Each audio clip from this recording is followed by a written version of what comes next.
Selamat siang Pak Surya. Kami dari kelompok 3 izin melaporkan hasil laporan survei mata kuliah manajemen konstruksi analisis 1 unit hunian di Kebayoran Harmoni untuk tugas ujian akhir semester.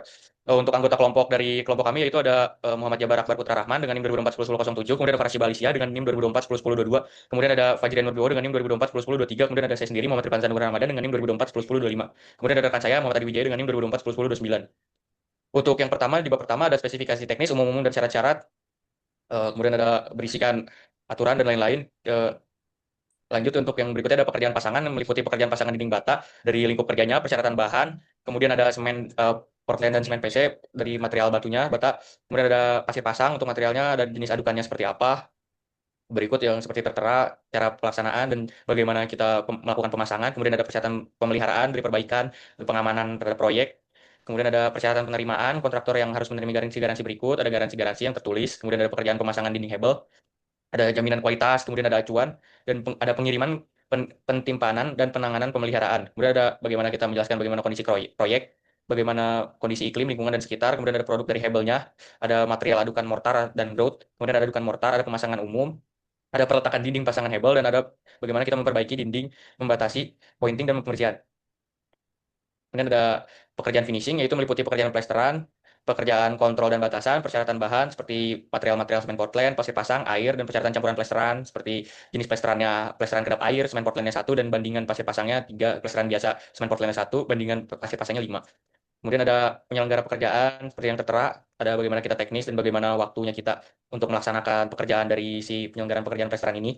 Kemudian ada pekerjaan kusen dan pintu dan jendela meliputi lingkup pekerjaannya, pekerjaan kusen pintu dan jendela meliputi penyediaan tenaga kerja, bahan material, peralatan, dan alat-alat bantu lainnya sehingga pekerjaan ini dapat selesai sesuai dengan rencana dan hasil yang baik. Kemudian ada pekerjaan yang berhubungannya seperti pekerjaan kaca atau cermin dan pekerjaan alat penggantung dan pengunci serta pekerjaan sealant. Kemudian ada standar yang digunakan, apa itu standar yang digunakan seperti Amerika Architectural Manufacturers Association AAMA. Kemudian ada lain-lain seperti yang tertera peraturan-peraturan dan standar-standar yang ada. Kemudian ada tekanan angin yang diukur, kemudian ada persyaratan struktur, kemudian ada di dalam persyaratan strukturnya ada refleksi dan beban hidup. Kemudian ada syarat-syarat dan bahan seperti aluminium, bentuk profilnya seperti apa, warna profilnya, lebar profilnya, pewarnaannya, karet gasket, extrusion, silan dinding, kemudian ada skriu bahan, dan angkur, dan lain-lain. Kemudian ada lingkup pekerjaannya juga lagi, ada kusen dan pintu yang termasuk alat pemasangan yang dilampingkan, dan seterusnya. Kemudian ada persyaratan bahannya, seperti yang tertera, kemudian ada bahan perakatnya apa. Kemudian kita lanjut dari proses fabrikasi dan assembling, semua jenis jendela dan pintu aluminium difabrikasi di workshop atau pabrik. Kemudian ada lanjutan berikutnya, seperti yang tertera, ada petunjuknya. Kemudian ada syarat dan teknis pelaksanaan pekerjaan, bagaimana ya semua pekerjaan dilakukan terhadap pekerjaan kusen dan pintu. Kemudian ada pekerjaan kunci dan alat gantung, ada pekerjaan kaca. Lanjut, kita ada pekerjaan pemasangan keramik juga, dan ada syarat teknis pelaksanaan pekerjaannya. Kita lanjut, ada pekerjaan plafon gypsum board dan GRC. Di sini ada tertera bagaimana pelaksanaannya, bagaimana material yang digunakan, material finishing, ukuran dan ketebalan, serta area lembabnya. Lanjut, ada pekerjaan pengecatan meliputi pengecatan tembok, plafon, dan lain-lain. Kita lanjut, ada pekerjaan rangka atap baja, lingkup pekerjaannya, kemudian pekerjaan yang berhubungan seperti batuan bertulang, pekerjaan list plank dan fasia, kemudian penutup atap PVC alderon dan kanopi pintu utama. Kemudian ada standar dari bahan konstruksinya dan lain-lain. Kemudian kita ada pekerjaan penutupan atap UPVC seperti yang tertera dari bahan material, warnanya sudah ditentukan. Kemudian ada pekerjaan paving block dan kanstin. Ini meliputi pekerjaan lingkup pekerjaannya dari persyaratan bahan, persyaratan teknis dan pelaksanaan, dan lain-lain. Lanjut ada pekerjaan kanstin beton dan ini dan lain-lain. Lanjut yang ke-11 ada pekerjaan plumbing dan sanitasi seperti pekerjaan air kotor, pekerjaan air bersih, dan lain-lain. Lanjut kita ada metode pelaksanaannya yang akan langsung dibawakan oleh rekan saya. Tolong, siapa yang mau jelasin buat metode pelaksanaan? Halo? Oke, jadi kemarin tuh kita sudah survei pada tanggal 24 November, di mana lokasi surveinya berada di Bayoran Harmoni di Bintaro. Lalu hasil survei yang kita dapat itu terdapat beberapa pembahasan, yang mana pembahasan pertama ada dari pekerjaan fondasi, di mana fondasi sendiri ini menggunakan fondasi bor pile dengan kedalaman sampai 120 cm dengan beberapa titik yang menjadi struktur utama. Lalu juga menggunakan beberapa kolom dan balok yang sudah diperhitungkan dengan menggunakan material-material berikut. Juga ada terdapat pemilihan biayanya dan dimensi lebar bentangannya, juga dilanjut dengan pekerjaan dinding, dan di mana pekerjaan dinding ini mengacu pada ketebalan dan serta pemilihan dari semen yang dipakai. Lanjut ada pekerjaan atap, di mana pekerjaan atap ini menggunakan struktur dari baja ringan, yang mana dia membentuk seperti atap pelana agar untuk merespon dari iklim yang tropis. Terus juga ada pekerjaan finishing, di mana ini meliput pada pekerjaan keseluruhan terkait dari pekerjaan-pekerjaan yang lainnya berupa finishing dari lantai, finishing dari dinding, serta pemasangan dari atapnya. Terus juga ada kesimpulannya dari survei yang sudah kita kunjungi itu uh, membantu memberikan gambaran tentang kualitas pekerjaan konstruksi yang telah dilakukan. Uh, menjadi survei ini tuh menjadi dasar penting dari pengembangan kontraktor dan pengelolaan yang lebih baik. Lanjut ada rencana anggaran biaya kita yang sudah kita kalkulasikan dan hitung bersama. Hitung bersama di mana total dari keseluruhan pekerjaan dari persiapan, galian urugan, pondasi, beton, lantai, dinding, lalu ada pekerjaan desain jendela, plafon atap dan sampai ke mekanikalnya, mekanikal PMP-nya, total satu unit rumah itu dalam hasil rekapitulasi diperoleh hasil 167 juta. Lalu dikalikan dengan PPN dengan nilai total kontrak dari satu total rumah itu mencapai 180 juta yang dikalikan dengan 10 unit rumah menjadi 1.841.000.000 yang dibulatkan menjadi 1.841.205.000 rupiah. Lalu ini juga ada hasil dari kurva S yang sudah kita rekap berdasarkan progres bertahap yang sudah dilaksanakan mulai dari bulan Oktober, November, Desember, Januari hingga rampung di bulan Februari. Lanjut ada K3 yang akan dibacakan oleh teman saya. Silakan. Selanjutnya ada ketiga, keselamatan dan kesehatan kerja proyek konstruksi. Di sini tuh ada komponen-komponen utamanya. Utama itu identifikasi bahaya. Lalu yang kedua kewajiban petugas dan unit ketiga menentukan kebutuhan ahli dari ketiga. Lalu ketiga ada perlindungan lingkungan, peralatan dan APD, pelatihan dan sosialisasi, prosedur kerjasama, kerja aman, penanganan darurat, penerapan praktis, lalu ada pekerjaan menggunakan APD lengkap, pelatihan penggunaan scaffolding, lalu ada material, penyimpanan material tertata rapi, tidak terhalang jalan, dan material atap atau plafon diperiksa dari benturan. Lalu ada pengawasan, dasar hukum, dan PP nomor 50 tahun 2012 menerapkan sistem manajemen K3. Lalu di sini ada gambar pekerjaan yang proper, penggunaan alat kerja yang proper. Lalu selanjutnya value engineering. Value engineering pada pekerjaan konstruksi rumah tinggal di Kebayoran Residence. Ada pula tahap dan informasi. Tahap informasi adalah tahap pengumpulan sebanyak mungkin data mengenai proyek. Di mana sih ada cost model, lalu ada breakdown. Di sini ada hasil rencana anggaran biaya seperti yang dilihat dari totalnya itu 1,8 M.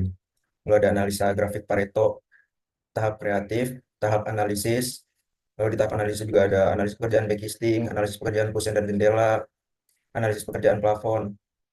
Lalu selanjutnya akan dijelaskan oleh rekan saya. Baik, selanjutnya kita akan masuk ke surat penawaran. Seperti ini contoh dari surat penawaran yang sudah kami bikin. Awalnya itu ada pembukaan yang berisi tentang sapaan seperti ini. Bapak Dadang Samsudin di tempat. Senang sekali kami dapat menyapa Bapak melalui surat ini untuk menyampaikan kabar gembira tentang pemilihan berinvestasi di produk perumahan terbaru kami, Simponi, yang merupakan hunian eksklusif nuansa khas Jepang pertama di Kota Tangerang Selatan dengan fasilitas internal mumpuni dan lokasi strategis. Lalu di bagian suratnya ini terdapat informasi tentang perumahan Simponi, seperti lokasinya yang ada di Jalan Kebayoran Residence, terus juga strategis apa lokasi ini, dan juga ada meliputi tentang fasilitas internal yang ada, terus ada keamanannya juga. Lalu ini juga ada pun terkait tipe unit, spesifikasi rumah, dan juga dinah kafling. Terus ada brosur dari lokasi juga, daftar harga, syarat pembayaran, tabel KPR, dan juga syarat KPR. Lalu seperti ini meliputi juga info-info seperti lokasinya, tipe bangunan 36, luas tanahnya 72 meter persegi, lalu dengan harga 1.841.205.000 rupiah. Dengan sistem pembayaran cash keras dengan pembayaran tunai, cash bertahap, lalu ada KPR atau dengan cara pembayaran lain sesuai kesepakatan atau negosiasi. Demikian surat penawaran rumah ini kami sampaikan. Besar harapan kami semoga Bapak Dadang Samsudin dapat mempertimbangkan penawaran kami. Atas perhatian dan kesempatan serta kerja sama yang diberikan, kami ucapkan terima kasih. Begitu dari penutupan siswa tersebut. Lalu selanjutnya ada termin yang akan dijelaskan oleh teman kami. Boleh?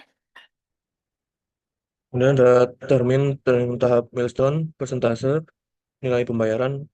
Pertama itu untuk DP untuk uang muka setelah pendatangan kontrak dan mobilisasi. Itu persentasenya 20% dengan harga 368.241.000. Terus kemudian ada termin 1, pekerjaan struktur bawah, persiapan galian, pondasi, dan beton seluruh selesai 100%.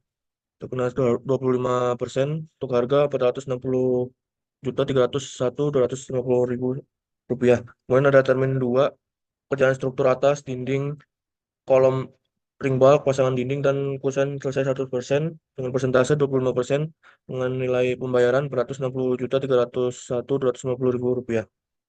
Kemudian bawahnya ada termin 3, pekerjaan atap, finishing, rangka atap, genteng plafon, lantai, dan map selesai 100% dengan persentase 25% dengan harga pembayaran 460.301.250.000 rupiah. Kemudian ada presentasi masa pemeliharaan setelah serah terima pertama atau PAU selesai Persentasenya 5% dengan harga 92.060.000 sekian. Untuk total 100% itu ada di 1.841.205.000 rupiah. Kemudian ada detail bobot pekerjaan utama per unit sebagai referensi dalam menentukan progres di lapangan. Berikut adalah rincian nilai pekerjaan terbesar dari total nilai konstruksi sebelum PPN dengan harga 167.382.000 sekian per unit. Kemudian ada rincian pekerjaan dinding 54.222.000 sekian, pekerjaan plafon dan atap 29.789.000 sekian dengan bobot 17,8%, untuk pekerjaan beton 26.617.400 dengan bobot 15,9%. Kemudian ada pekerjaan pondasi 18.617.80 rupiah dengan bobot 11,1%. Ada catatan penting, pajak nilai di atas sudah termasuk perhitungan PPN 10% sesuai data rekapitulasi Anda pembulatan. Total nilai akhir telah disesuaikan dengan angka pembulatan yang tertera di dokumen yaitu 1.841.205.000 rupiah. Untuk map pekerjaan mekanikal, elektrikal, dan plumbing, untuk pipa PVC, titik lampu, kloset dilakukan paralel dengan pekerjaan dinding dan lantai. Oke, sekian dari hasil laporan yang kami telah lakukan dan kami analisis setelah beberapa survei yang kami lakukan, serta dari rancangan-rancangan berikut, dari RAB, termin, dan bagaimana surat penawaran yang akan kami tawarkan kepada klien. Cukup sekian, selamat siang Pak.